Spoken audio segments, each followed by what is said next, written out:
que le monde ne peut recevoir. Parce qu'il ne le voit pas, il ne le connaît pas.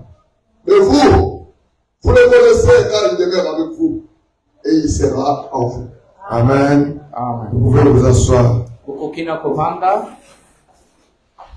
Et lisez-nous le verset 26 et 27. Molongo moke ya tukumi bale na motoba pe tukumi bale na sambo.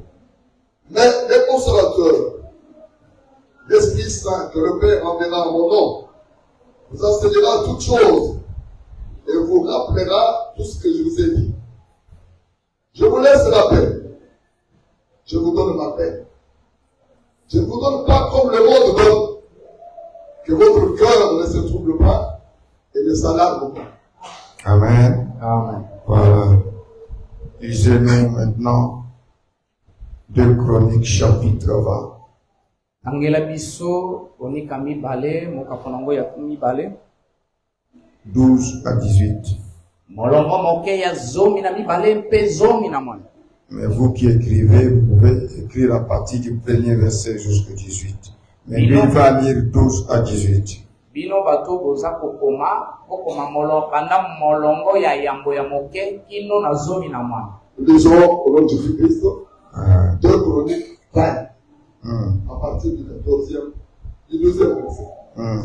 Oh notre Dieu, n'exerceras-tu pas tes jugements sur eux, car nous sommes sans force devant cette multitude nombreuse qui s'avance contre nous, et nous savons que faire, mais nos yeux sont sur toi.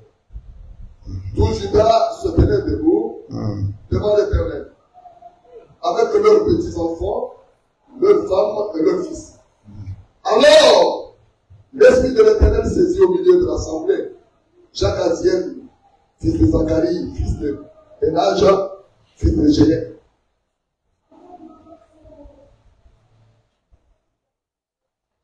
Fils de Matania, lévite, d'entre les fils d'Azaph. Et Jacques Aziel me dit, soyez attentifs de tout Juda et habitants de Jérusalem, et toi, roi Josaphat. Ainsi vous parle l'Éternel.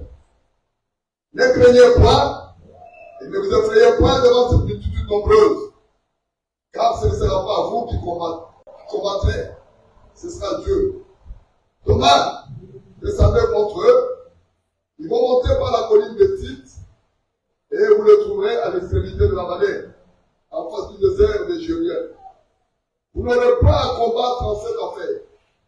Présentez-vous. Tenez-vous là, et vous verrez la délivrance que l'Éternel vous accordera. Juda et Jérusalem, ne craignez point, et ne vous effrayez point. Demain sortez à leur rencontre, et l'Éternel sera avec vous. Josaphat s'inclina, le visage contre terre, et tout Juda et les habitants de Jérusalem tombèrent devant l'Éternel pour se prosterner en sa présence. Amen. Amen. Nous pouvons acclamer pour la gloire de Dieu. Que Dieu bénisse la lecture de sa parole. Nous sommes en train de répondre à la question comment invoquer l'Éternel Dieu. Nous sommes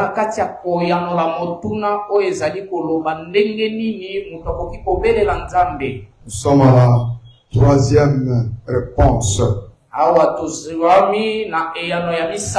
selon laquelle nous disons c'est au moyen ou par l'Esprit de Dieu que nous devons l'invoquer. Et cet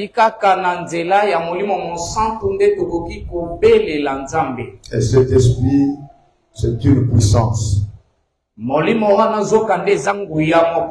que nous recevons ou qui est répandue sur nous lorsque nous le demandons.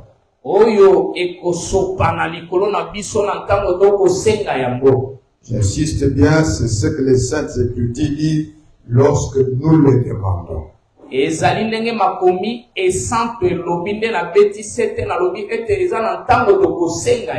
Voilà pourquoi le Seigneur Jésus-Christ pouvait dire à ses disciples-là, tout ce que vous demanderez en mon nom, je vous le donnerai.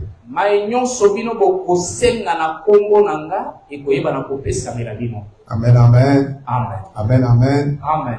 Et quand cette puissance qui est l'Esprit de Dieu descend sur nous, Ezali na ntango nini nguya wana ekoyeba na kopita likolo na biso, il nous apporte la consolation, yango ezomemela biso bokondisami, il nous apporte l'édification, ezali komemela biso bolendisami, il nous révèle des choses cachées, ezali kofongolela biso makambo oyo ebombama, il nous dit la vérité et il nous donne la paix. ekopesa biso bosolo mpe ekopesa biso lisusu kimia. Amen, amen. Amen. Nous avons dit que invoquer, c'est appeler l'Éternel Dieu lorsqu'on est en danger. Kobelela ezali nzokande kobianga nzambe na ntango yo zoni kati na likama moko. En 2 Chroniques chapitre 20, Na bakronika mibale mokapo ya tuku mibale, nous prenons l'exemple de gens qui étaient en danger et qui ont invoqué le nom de l'Éternel. tozwi ndakisa ya bato bazwamaki na likama, bato wana bakendaki kobelela kombo na nzambe. Amen, amen. Amen. Amen, amen. Amen. Il s'agit de Josaphat et tout son peuple, le Juda. Awa etali mokonzi Josaphat elongo na bana Juda nyonso. Il y a le peuple des Moabites et des Ammonites qui sont venus leur faire la guerre. Eza bato ya Amola na bato ya Moab oyo bayaki mpona kobundisa bango. Ils ne sont pas venus seuls, mais ils sont venus en coalition.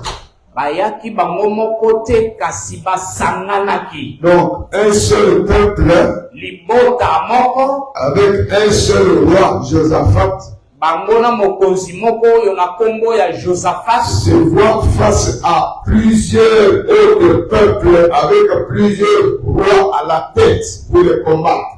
bamimoni liboso ya bikolo ebele, liboso ya bakonzi lisusu ebele mpona kobundisa bango. Église, amen. Amen. Écoute-moi bien. Landanga malamu. Tu es combattu d'une manière ou d'une autre. Ndengo zawana obundisami na balolenge kesana. Chacun a ce combat à lui. Nyonso ndenge toza boyazana bitumba oyo ye. Même dans sa famille, il y a le combat. Ezala kati na mabota bitumba Au ezali. travail, il y a le combat. Na musalo sala ka bitumba ezala. Là où tu vends tes marchandises, il y a le combat. Bisika okotekela okosala mumongo na yo. Dans le quartier où tu es, il y a le combat. Na quartier bisika ovandi bitumba ya. Même ici où nous vous prêchons la parole, il y a le combat. Ezala bisika otokotela bino liloba na Nzambe bitumba. Mais nous allons vous parler de celui qui est le vainqueur, le vainqueur. Amen. Kasi tokotalisa bino oyo aza molongi ya balongi. Nous voulons vous dire que dans tout ce combat-là, Elingi toyebisa bino ete kati na bitumba il y a un seul nom qu'il nous faut invoquer.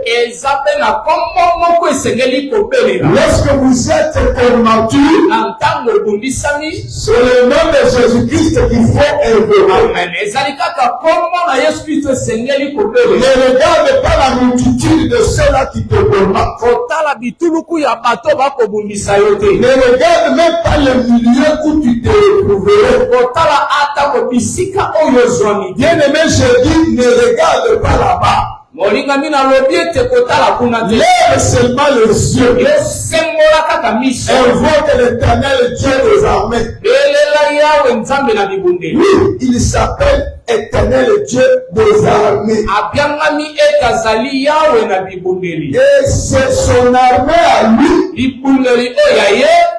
Elle n'est pas une armée terrestre. Ezali ebundeli oyo ya mokili te. Mais l'armée de l'Éternel, elle est l'armée céleste. Kasi ebundeli ya yawe ezokande ezali ebundeli moko ya lola. Que Dieu nous bénisse. Nzamba pambola yo. Une armée céleste, Ebundeli moko ya c'est likolo. une armée qui a le contrôle sur tout ce qui se passe sur la terre. Ezali ebundeli moko ekomona manyonso ekoleka na mokili. Les cieux sont où? Lola ba makolo eza wapi? C'est où? Si vous voulez regarder les cieux, vous faites quoi? N'est-ce pas que vous levez les cieux à eux? Amen, amen. Amen. Écoute-moi bien ce soir. Je ne serai pas très long. Je voudrais te dire. Mais je vais te faire voir que tu es le combat. Moi, je ne connais pas le combat qu'il y a. Parfois, ce sont les sorciers qui t'attaquent. Parfois, ce sont les magiciens, les occultistes qui t'attaquent. Parfois, ce sont les collines qui te poursuivent. Les gens rancuniers qui te poursuivent. Qui cherchent à éliminer ta vie, la vie de tes enfants, de tes frères et sœurs, ou de tes parents, ou de ta femme, ou de tes maris.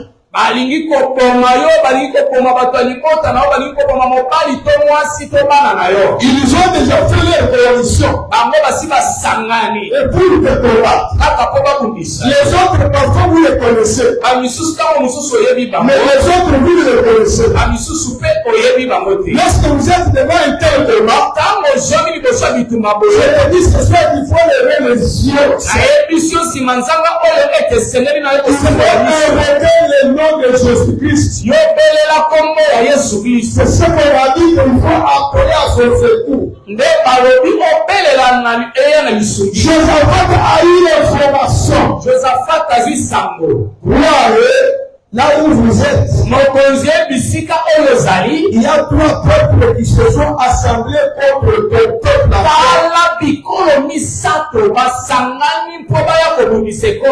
Nous ne savons pas pourquoi il vient de vous combattre. Laisse-moi dire à quelqu'un ce soir, celui qui a l'étoile de Dieu sera combattu. Pour que l'on sache que tu es un véritable Dieu. Josaphat avait Dieu avec lui. C'est pourquoi cela a suscité la haine des autres peuples. Josaphat était connu par l'Éternel Dieu des armées. Il sait que Josaphat faisait sa prospérité.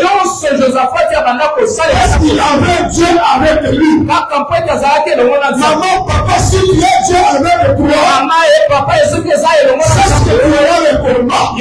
Maintenant, dans ce combat-là, si tu t'accroches à Dieu, si tu l'invoques, on ne te vaincra pas.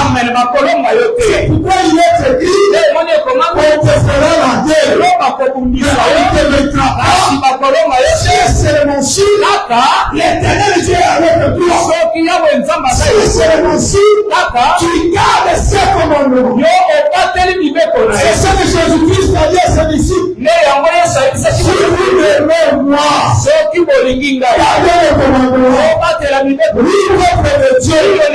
Si vous aimez Dieu, gardez les commandements de Dieu. Quand je vous parle des commandements de Dieu, je fais allusion à la sanctification. Que Dieu te bénisse. Que Dieu te bénisse.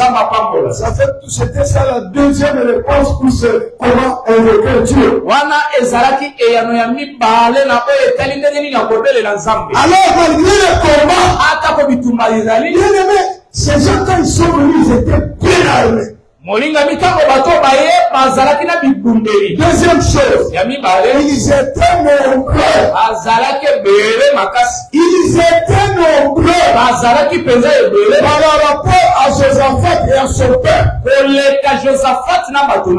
À tel point que tu peux regarder des yeux comme ça, tu as peur. Oui, c'est vrai. Josaphat a eu peur. Amen, amen. Amen. Oui, en les regardant comme ça, en les entendant, il les connaissait. Il savait quand il a eu peur.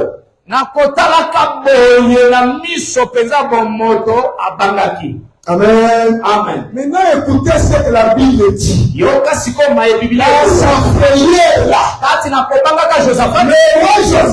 Mais moi, Josaphat, dans sa prière là, il a décidé ye azumokando de décréter la prière et le jeûne. alobi babondela mpe bakila bilei. Amen. Amen. Et il a convoqué cela. Mpe ake kosenga yango Comme nous avons convoqué depuis le 1er août. ndenge biso mpe tosengi uta sanza oyo ya mwana.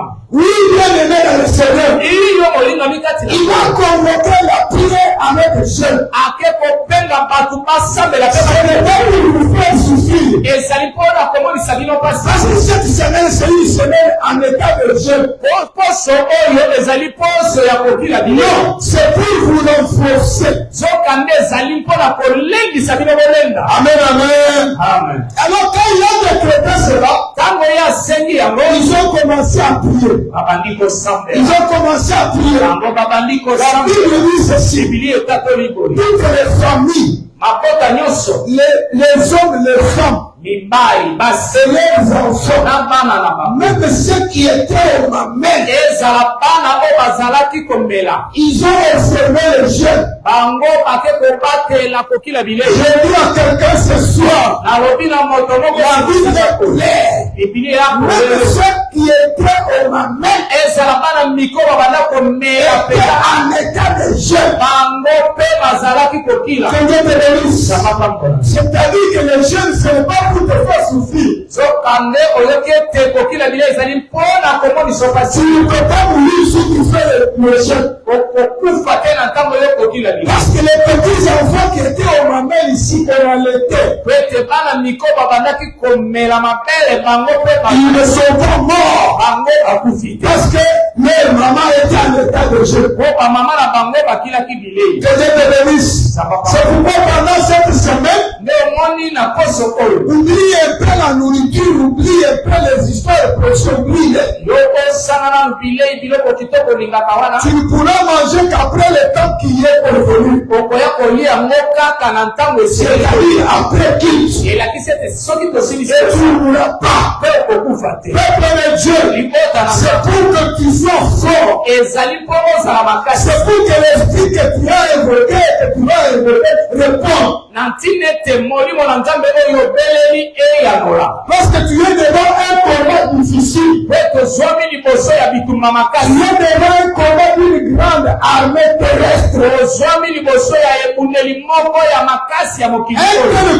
combat bitumba oyo nécessite qu'on soit en état de prière et de jeûne. ekosenga ozwama na losambo mpe kokila Que bilei. Dieu nous bénisse. zapapambola biso. Tout le peuple de Josaphat a observé le jeûne de la prière. bato nyonso oyo ya josafati bango nyonso babatelaki losambo mpe kokila bilei. Ils intercédaient, ils suppliaient l'éternel Dieu. babandaki kosambela mpe kobondela nzambe. Chacun de son côté dans l'assemblée, moto nyonso na ngambo na ye kati na eyamamelo ils se sont réunis tokotika te koyebisa pour la prière de supplication. mpona losambo etali S'il kobondela. faut que tu t'agenouilles, agenouille-toi. soki esengeli okokama S'il faut que tu te tiennes debout, reste debout. soki olingi otelema otelemi. S'il faut que tu marches pendant encore au bout de le Seigneur, fais-le. soki esengeli mpona yo otambolaka ozosambela salelanga En train de prier. oza na kati ya C'est kosala. ce que le peuple de Josaphat faisait. nde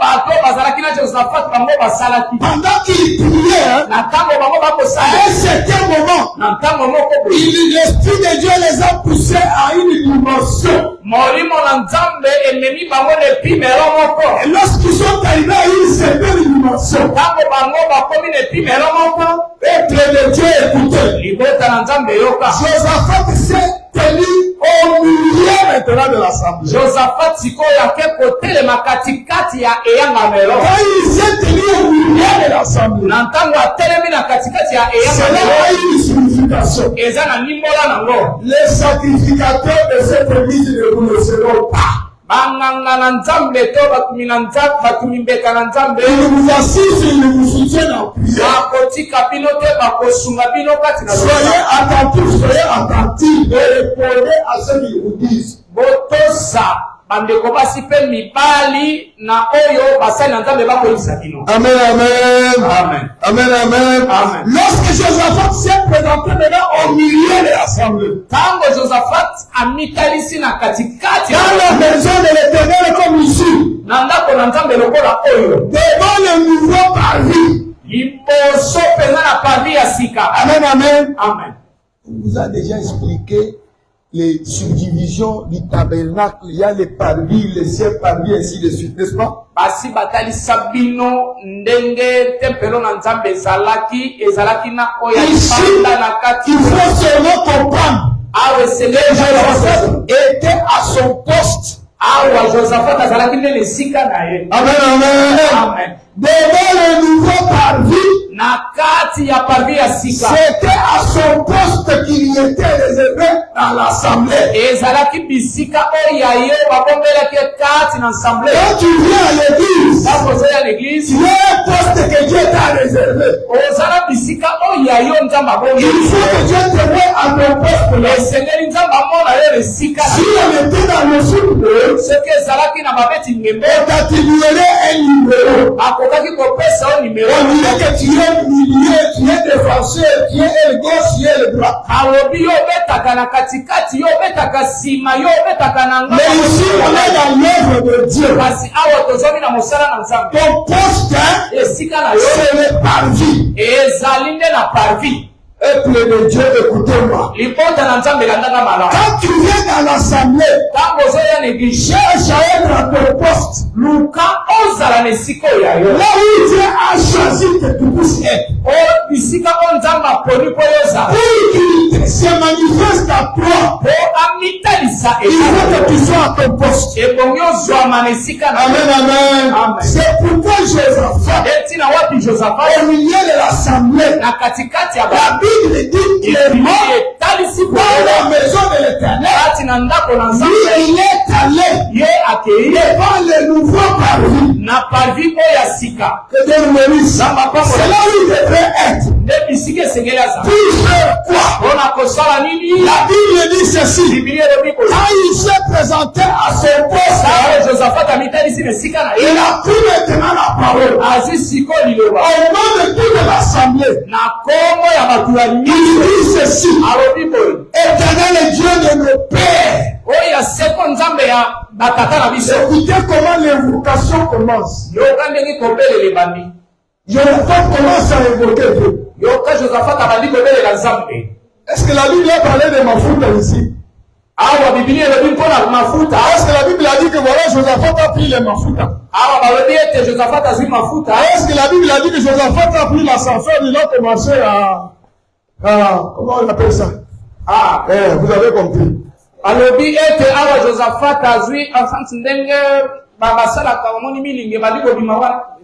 Est-ce que vous avez suivi ici la Bible dit que Josaphat a porté le torche?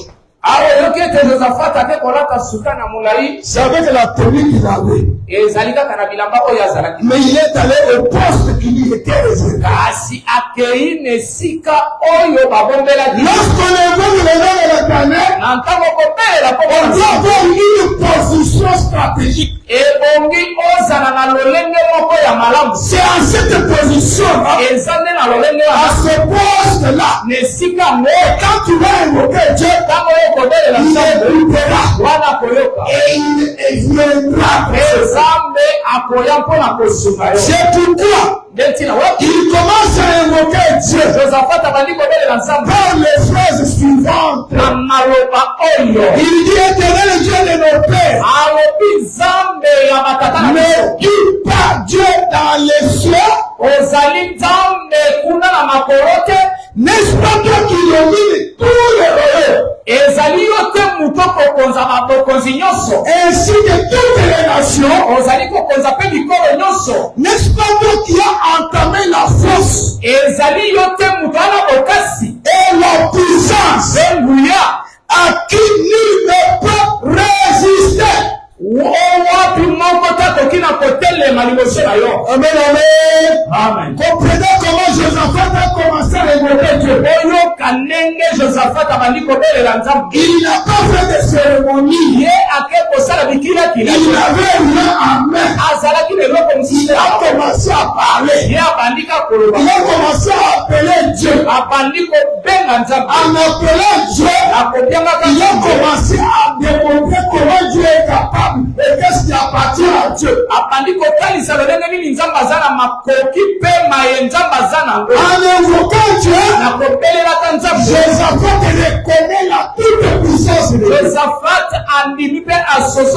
Dieu a toute la force, toute la puissance entre ses saintes mains, toutes les nations, tous les royaumes.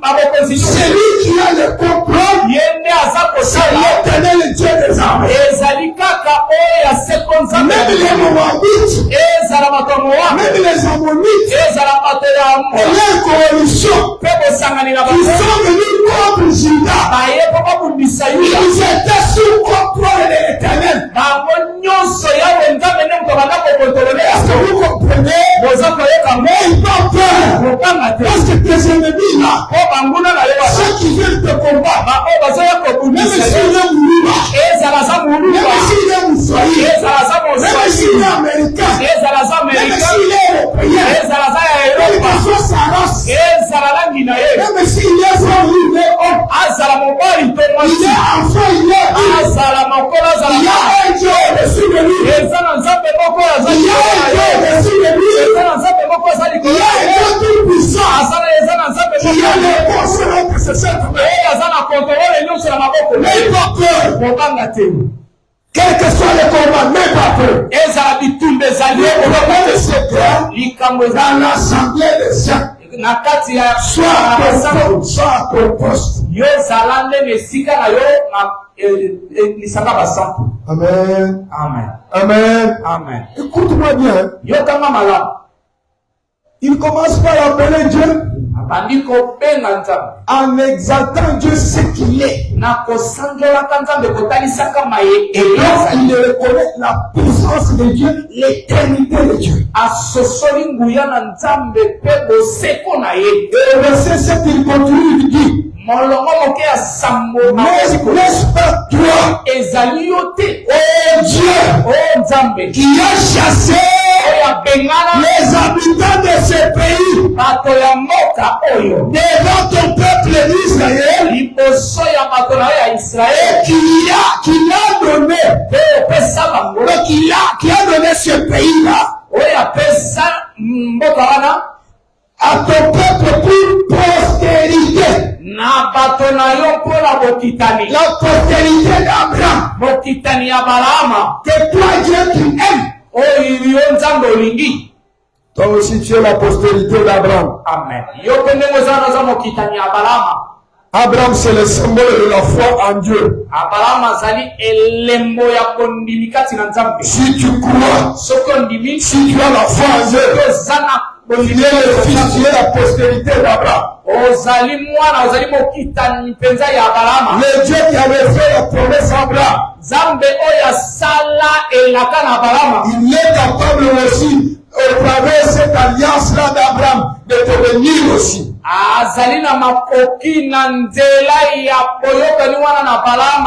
Si Dieu avait chassé les habitants ennemis qui tourmentaient Abraham et tout son peuple,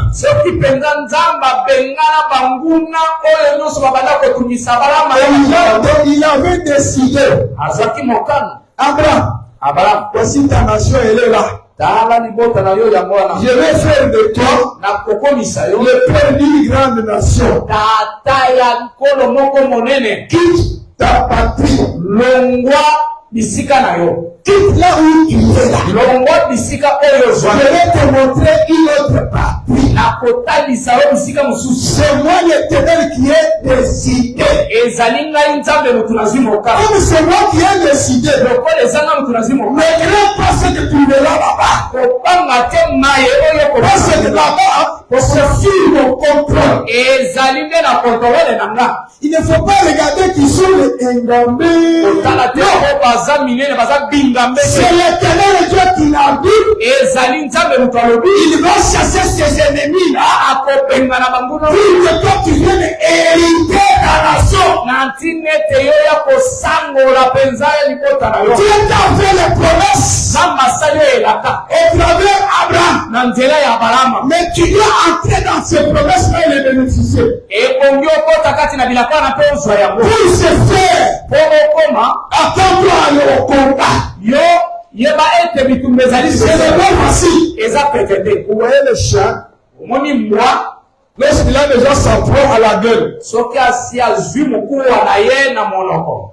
mais viens pour l'arracher. Yaka obotola ye yango. S'il va te laisser tranquille, Soki akotika yo. c'est la même chose. Eza ndenge moko. L'ennemi, Monguna quand il joue déjà de ce qu'il a déjà, soki azosepela na oyo asi azwi pour le chasser et arracher ce qu'il a, mpona kobengana ye mpe kozwama ye c'est pas facile pour lui. eza petete mpona Mais si nous avons Dieu, soki toza na ça nzambe sera facile. ekozala pete. Amen, amen. Amen. Nous ne craindrons pas dans les canives des chiens. tokobanga minu oyo mbwa aza nango ya milai wana te. David n'a pas créé la taille, le poids, le chameron de Goliath. Tala David ye abangaki molai monene kingambe ya Parce que celui qui était en David, ete moto azalaki kati na Daudi celui qui a fait la promesse à David, oyo asala Daudi elaka s'il est avec toi, soki aza na ye elongo sois rassuré ce soir. soki sama nsima aza Tu vas vaincre, tu vas vaincre. yo okolonga mpe okolonga Quel que soit le combat de ta famille, ezala bituma liboto na ezali de ton voisin, ya voisin na yo même de tes collègues du travail, ezala bitumba ya soki sama si tu invoques l'Éternel, Dieu soki est obeleli nzambe na bibundeli selon les trois manières que nous nous avons montrées, balolenge misato totalisi yo il répondra nzambe et akoyanga il nous donnera la victoire. mpe akopesa yo elonga C'est un Dieu qui a le contrôle partout. aza nzambe oyo azali kotala bisika nyonso. Amen, amen. Amen. Dieu avait dit à son peuple, à ceux qui croient en lui, nzambe alobaki na libota mpe bato oyo si bakotika il ye vous arrivera soki ekomeli bino la famille nzala dans les pays où moi je vous envoie, na mboka bisika onga na timi moi l'Éternel, je serai avec vous, vous ne sentirez rien. na yawe nzambe na kozala na bino okoyoka eloko moko te. Si vous verrez l'épée, soki bomoni mopanga une arme, bomoni ebundeli c'est-à-dire le combat, signe de combat, etalisi boye bitumba soki et bomoni que vous me rencontrez, soki bobeleli ngai vous vous humiliez, omikitisi vous renoncez à vos péchés, bokoyi masumu vous demandez un cœur pur et sincère. obeleli nga na motema moko ya Moi, pete le Seigneur, je répondrai. ngai yawe nzambe na C'est koya ça les paroles de promesse que Dieu avait dites. nde liloba elaka oyo nzambe alobaki Toi qui as cru aussi en Dieu, yo mpe moto ndimeli ces kati na nzambe. promesses sont aussi les tiennes. Amen. Bilaka oyo ezali mpe ya yo. C'est pourquoi Nde ntina wa n'ayez pas peur de l'épée, kobanga mopanga te n'ayez pas peur de la famine, kobanga nzala mpe te n'ayez pas peur de la peste. kobanga pela te La peste qui signifie la maladie. aha mpela oyo etalisi ata N'ayez pas peur de la mort. kobanga mpe liwa te Parce que ni la mort, ezala liwa ni les maladies, ezala maboko ni l'épée, ezala ni mopanga les hauteurs, ezala molai ni les ezala profondeurs, mozindo ni la longueur, ezala na ni molai la largeur, ezala na ne molai nous sépareront jamais.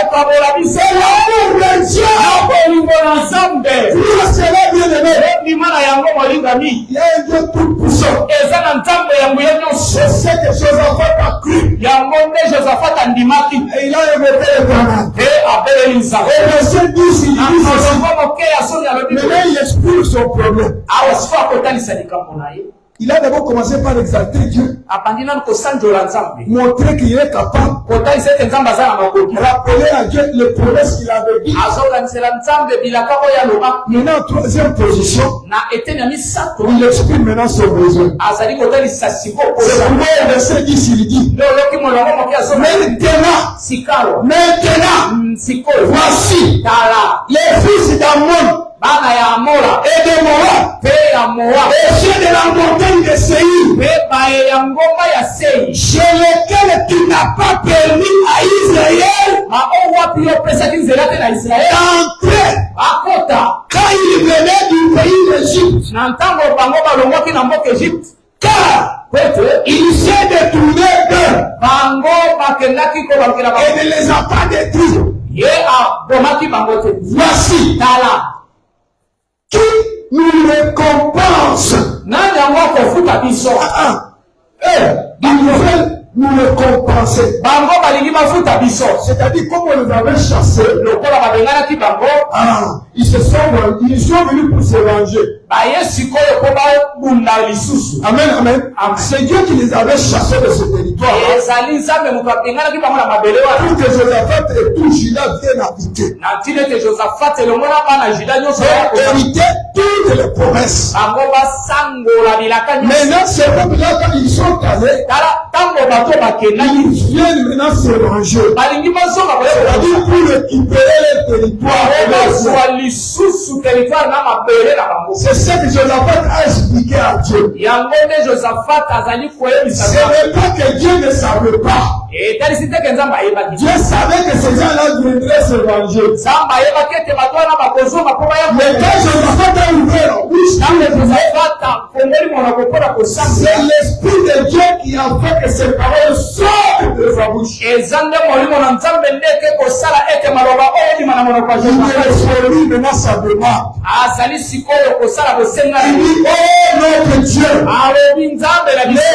n'exerceras-tu pas des jugements sur eux? yo okoyeba na kosalela esambi selo na yo epai na bango te. Car nous, po ete biso nous sommes sans force tozangi makasi devant cette multitude nombreuse. liboso ya bituluku ebele ya bato oyo. Ils avancent contre nous. bango bazoya mpo na kobundisa biso.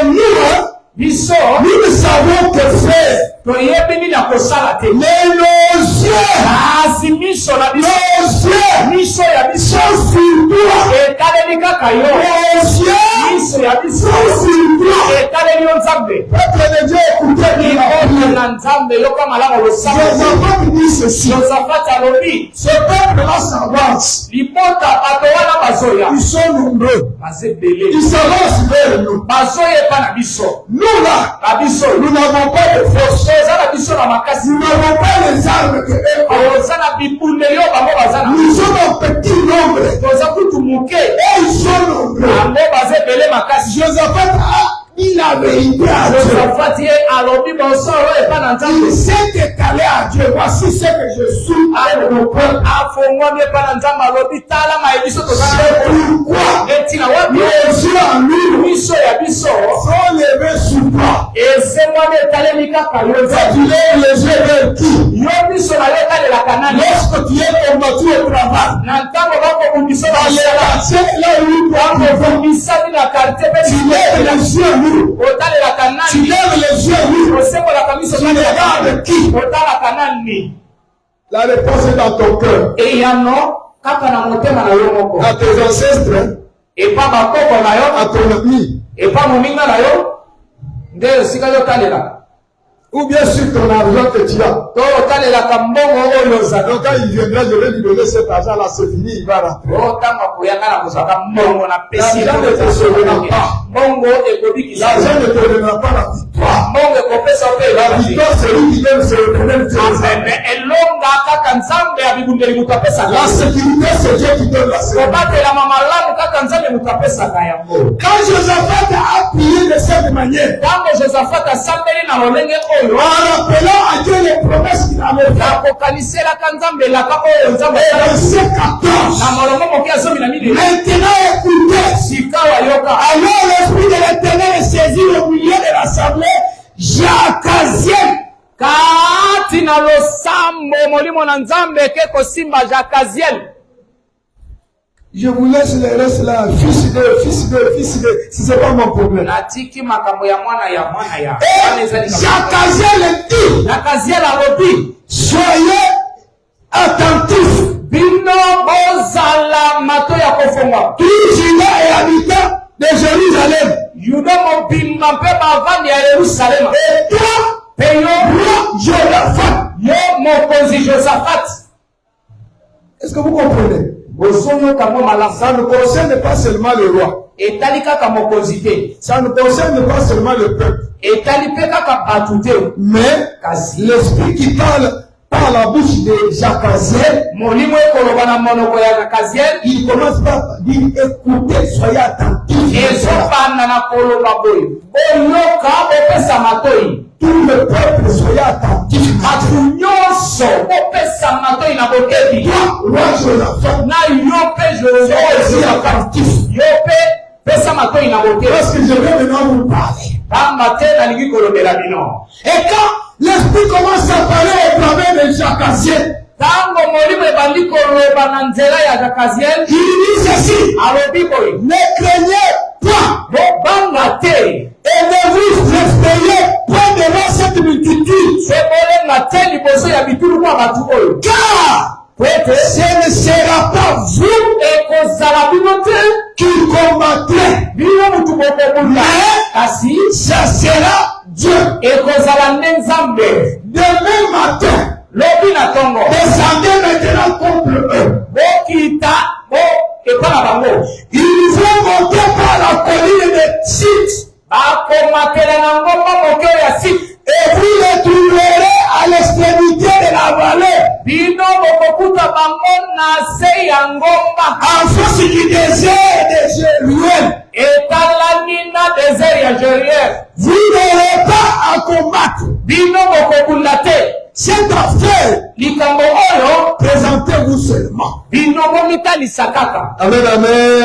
Amen. Présentez-vous seulement. Au verset 17, l'Esprit insiste: n'ayez pas peur, n'ayez pas peur. Présentez-vous seulement. Et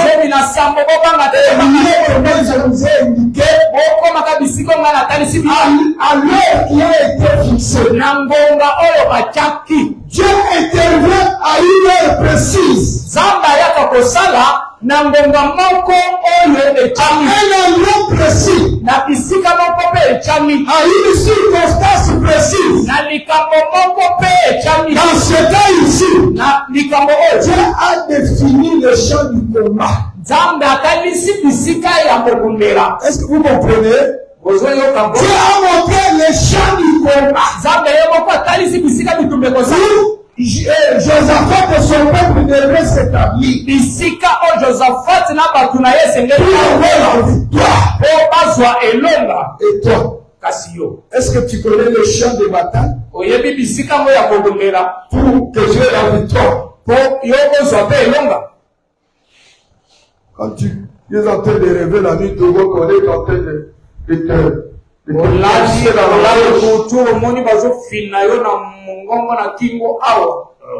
tu commences à avoir peur. Si tu es enfant, tu appelles papa et maman.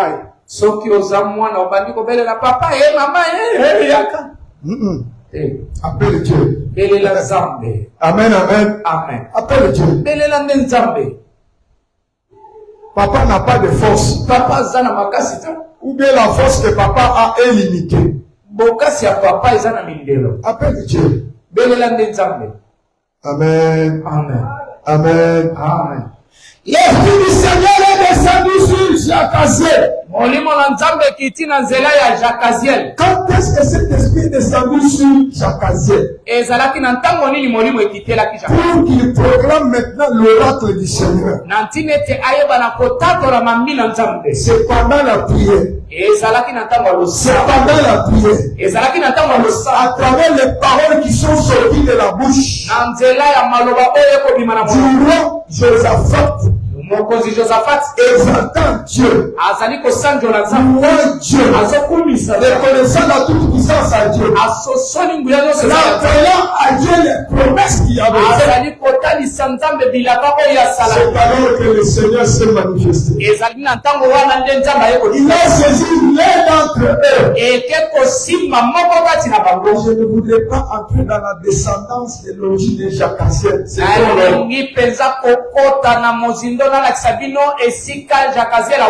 Mais notez que l'Esprit de Dieu descendu